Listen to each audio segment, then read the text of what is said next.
Hey everyone, welcome back to the channel. If you're tired of your inbox being flooded with spam, phishing emails, or unwanted messages, today I'm going to show you a simple, foolproof way to block spam on Gmail, Hotmail, Outlook, and other popular email platforms.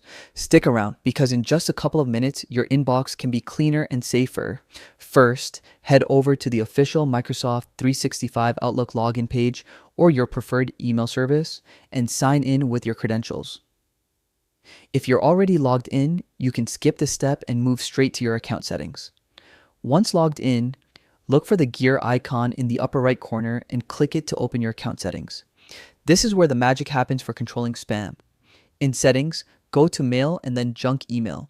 Here you'll see options to manage spam.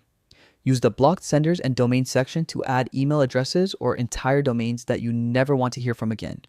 Once added, emails from these blocked sources are automatically redirected to your junk folder, keeping your inbox clean. Not only does this make your inbox more organized, but it also protects you from potential threats. Many spam emails contain phishing attempts, malware, or scams that could compromise your personal information. By actively managing your spam filters, you're boosting your email security. And that's it. A simple, effective way to block spam on Gmail, Hotmail, Outlook, and more. If this tutorial helped you, don't forget to like, subscribe, and hit the bell so you never miss a quick guide like this. Clean inbox, stress-free life. Thanks for watching.